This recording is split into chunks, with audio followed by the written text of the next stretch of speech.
All right, when the freak did Capcom get this amazing? I feel like it's been kind of a slow burn of Capcom rising to prominence, but it's been kind of a long time coming. Long gone are the days that like Street Fighters cross Tekken and Resident Evil 6, and now we have things like Street Fighter 6, Resident Evil 4 Remake, Resident Evil Village, Monster Hunter World, and Monster Hunter Rise. Devil May Cry 5, like they've just been on a rampage of making fantastic games. And yes, a lot of people want to talk crap about Exo Primal, but as someone who played the beta, it really isn't that bad of a game as much as everyone acts like it is. With all this being said, when the hell did Capcom start doing great? Alright, let's get this straight. Capcom has always been one of my favorite developers slash publishers since I was a kid. Growing up playing things like Mega Man, Street Fighters, Resident Evil, some of my most favorite IPs are attached to the Capcom brand. And in the 16-bit, 8-bit era, they were doing amazing. Even early on into the early 3D generation, they seem to have figured it out very early on with action games like Devil May Cry. The Resident Evil series was phenomenal. Even Street Fighters 4 was just amazing. They were the reason why my childhood was so amazing with a lot of the games they came out with. But in the late Xbox 360 PS3 generation and going into the PS4 generation, they were on a huge decline. Seemingly out of nowhere, they were doing crazy cash grabs like DLC, microtransactions, making games shells of once they once were, like Resident Evil 6. Mega Man was nowhere to be seen. It was just a long time before Capcom was really at their prominence. What did Capcom do differently that allowed them to rise to this prominence?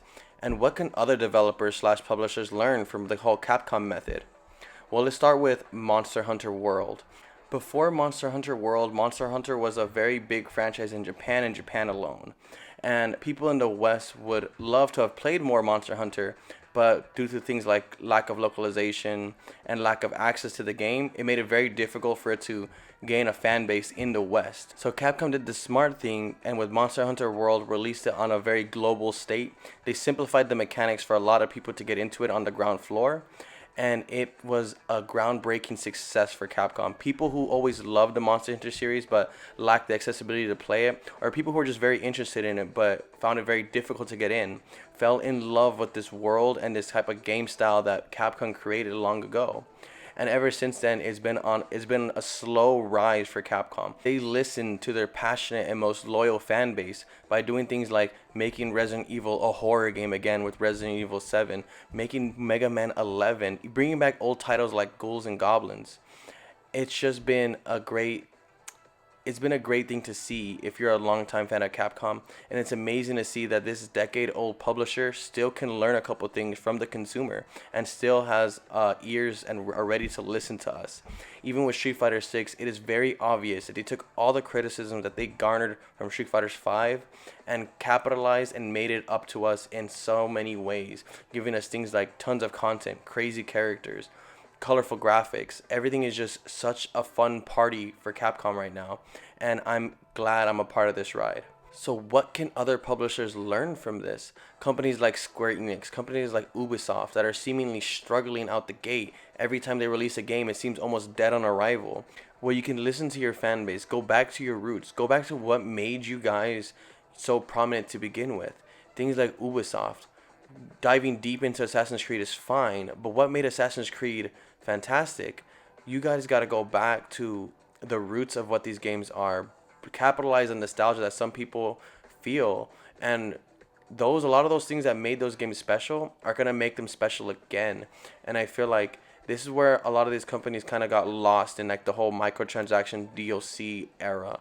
I feel like with the ballooning costs and budgets, it scared a lot of publishers. And instead of figuring out how to make games more efficiently, they instead turned their focus on the consumers to help offset their ballooning budgets. Things like DLC, microtransactions, cosmetics, pay to win mechanics, things like this that kind of ruined and made these companies shells of once they once were. Now, let's be fair, I'm not 100% against microtransactions or DLC content. I'm against the idea of that being the focus, of making a game that's solely based off of people spending more money after they purchase the game. I'm okay with adding microtransactions, DLCs to games that are already phenomenal without it. It shouldn't be a necessity to have to buy these things. It should be an option if you're more interested in this game. Things like Street Fighters and Resident Evil 4 have implemented things like DLC. Street Fighters is everyone knows that there's going to be downloadable characters coming in. Resident Evil 4 did add microtransactions after the fact. These don't ruin these games though, because these games are fantastic with or without those transactions. Those are just options for those who care more about the game and want to play the game a little bit differently. So again, Square Enix and Ubisoft and other companies of their ilk, I don't care if you guys add DLC, I don't care if you guys add microtransactions, but don't forget what you guys are. You're game developers, you're game publishers, you make video games, you don't make microtransactions. You guys should be wholly focused on making your IPs the strongest they can be without those DLCs. Then and only then will consumers be okay with buying your microtransactions, okay with being your DLC, because they know it's on the fact that they love this game, not that they're being forced to buy this game out of a lame cash grab attempt. And I feel like this is where these companies are failing so hard, is that they fear the ballooning budget so much that they get scared to make a fun game. I think another thing that Capcom did really well is they refocused their game development. Things like Okami were really great and really fun, but they didn't really move the needle as much as something like a Resident Evil does. So instead of focusing on those kind of more developmental, experimental projects, they zeroed in on the things that brought them to the dance to begin with. They said in the past that they have the three pillars that they stand by: Monster Hunter, Resident Evil, and Street Fighters. And now that those three pillars are running and firing in all cylinders, they can now dive deeper into their weirder, more obscure catalog of games and make weirder things again.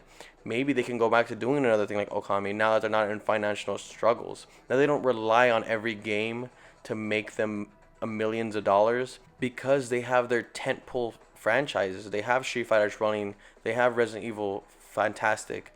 They have Monster Hunter as like just a money making beast. These games are phenomenal for what they're doing for Capcom, and I'm glad Capcom kind of zeroed in and refocused their energy. As much as I miss some of their more experimental projects, I'm glad to see that they're a healthy state and that they're going to be able to release games at their own cadence now.